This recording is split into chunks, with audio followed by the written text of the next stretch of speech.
नमस्कार मेरे बहुत से प्रिय साथियों, श्री मां ज्योतिष कार्यालय यूट्यूब चैनल में आप सभी का हार्दिक स्वागत है।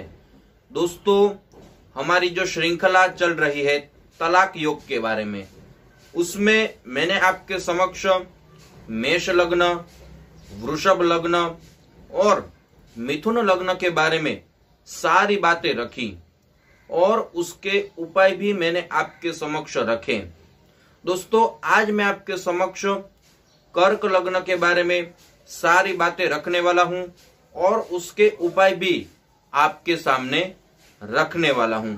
ऐसे कौन से योग का निर्माण होने से आपके दाम्पत्य जीवन में झगड़े होते हैं और आप बड़े ही परेशान रहते हैं और बात तलाक तक पहुंच जाती है। दोस्तों, आज मैं कर्क लग्न के बारे में चर्चा करूंगा। यदि आपकी जन्म कुंडली कर्क लग्न की है तो दोस्तों, कर्क लग्न वाले जातक बड़े ही भावुक होते हैं। कर्क लग्न वाले जातक बड़े ही संवेदनशील होते हैं। कर्क लग्न वाले जातक ऐसे होते हैं कि दूसरे का दुख अपने पर आ गया हो, ऐसे भावुक होते हैं और इसी भावुकता के कारण दाम्पत्य जीवन में कभी कभी झगड़े होते हैं और उसी झगड़े का कारण बड़ा हो जाता है। दोस्तों, आज जो मैं आपके सामने बात रखने वाला हूं वो कर्क लग्न के जातक की है। स्त्री हो या पुरुष हो, जन्म कुंडली के माध्यम से और उसके उपाय भी मैं आपके सामने रखने वाला हूं। आप अपनी जन्म कुंडली जरूर से देखिए और देखिए कि आपकी जन्म कुंडली में ऐसे योग निर्माण हो रहे हैं या नहीं। यदि हो रहे हैं तो आप ये उपाय जरूर से कीजिए। दोस्तों, उपाय के माध्यम से आपके जीवन में खुशियां आएगी, आपका दाम्पत्य जीवन खुशियों से भर जाएगा। लेकिन दोस्तों, आप देखिए कि ऐसे कौन से योग हैं।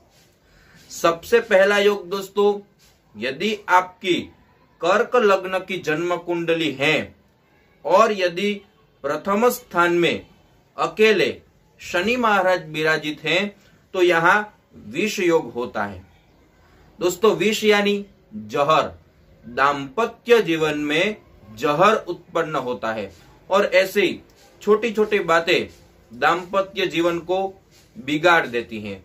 जो स्नेह मिलना चाहिए, जो प्रेम मिलना चाहिए, जो शारीरिक सुख मिलना चाहिए, वो नहीं मिल पाता है और झगड़े होते हैं और बात तलाक तक पहुंच जाती है। दोस्तों, ये पहला योग मैंने आपके समक्ष रखा। अब दूसरे योग की बात करूं मैं तो यदि कर्क लग्न की जन्म कुंडली हो और प्रथम स्थान में यदि शनि और सूर्य दोनों साथ में युति कर रहे हो तो यहाँ संघर्ष योग होता है। दोस्तों, पिता और पुत्र दोनों साथ में यहाँ युति करते हैं तो आपका जीवन संघर्षमय होगा। दोस्तों, कभी कभी ऐसा भी देखा गया है कि कर्क लग्न के जातक को ऐसे पति देव या ऐसी पत्नी मिलती है कि वो अपना राज बिठाना चाहती हो।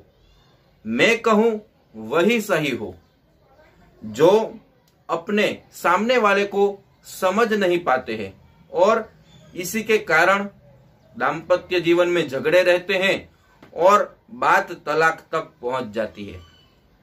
दोस्तों, ये दूसरा योग मैंने आपके समक्ष रखा। अब मैं तीसरे योग की आपके सामने बात रखूं तो यदि दाम्पत्य जीवन को जन्म कुंडली के माध्यम से देखना हो तो सप्तम भाव से दाम्पत्य जीवन को देखा जाता है।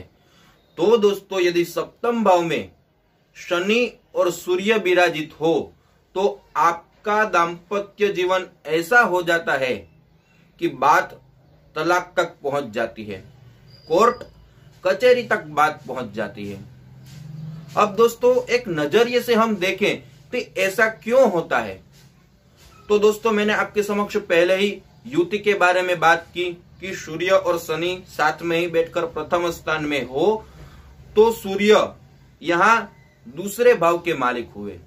दोस्तों कैसे हुए? तो कर्क लग्न की जन्म कुंडली है तो दूसरे भाव में 5 अंक लिखा होगा, तो सिंह राशि हुई, इसलिए दोस्तों सूर्य दूसरे भाव के मालिक हुए।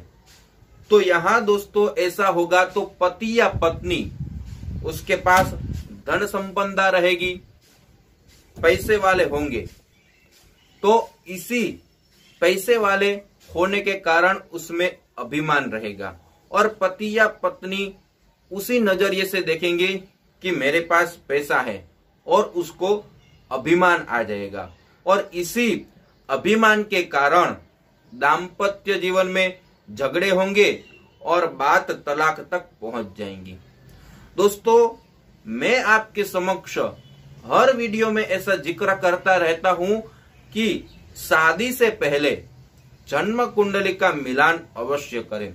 दोस्तों आप शादी से पहले किसी अच्छे ज्योतिषाचार्य के पास जाइए और अपनी जन्म कुंडली का मिलान अवश्य करें। दोस्तों आप शादी से पहले जन्म कुंडली का मिलान करेंगे तो आपका दाम्पत्य जीवन शादी के बाद बहुत ही सुखद रहेगा। आपके दाम्पत्य जीवन में खुशियां आ जाएंगी, हरी भरी आपकी जिंदगी रहेगी। इसलिए दोस्तों मैं कहता रहता हूं कि शादी से पहले जन्म कुंडली का मिलान अवश्य करें। अब दोस्तों मैं बात करता हूं कि यदि कर्क लग्न की जन्म कुंडली हो तो यहाँ एक बड़ा ही योग निर्माण होता है। यदि सप्तम स्थान में शनि महाराज विराजित हो तो यहाँ पंच महापुरुष योग में से एक योग निर्माण हो रहा है जिसे शश योग कहते हैं। दोस्तों ये शश योग जो है वो पंच महापुरुष योग में से एक है। पंच महापुरुष योग जिसे साधु योग का योग माना गया है, जिसमें से एक योग शश योग है। दोस्तों ये योग निर्माण हो रहा हो तो शादी के बाद दाम्पत्य जीवन में झगड़े होते हैं, जो प्रेम मिलना चाहिए, जो स्नेह मिलना चाहिए, जो शारीरिक सुख मिलना चाहिए, वो उसको नहीं मिल पाता है और इसी के कारण झगड़े होते हैं और बात तलाक तक पहुंच जाती है। दोस्तों कर्क लग्न वाले जातक का भाग्योदय भी 26 वर्ष के बाद होता है और दोस्तों शादी में भी यदि शनि वहां विराजित हो तो दिक्कतें शादी में भी आती है। दोस्तों मैंने आपके समक्ष तलाक के योग कब निर्माण होते हैं उसकी मैंने कर्क लग्न में सारी बातें आपके सामने रखी। अब दोस्तों आपका दाम्पत्य जीवन सुखद हो, आपके दाम्पत्य जीवन में झगड़े न हो, इसके लिए मैं आपके समक्ष उपाय भी रखने वाला हूं।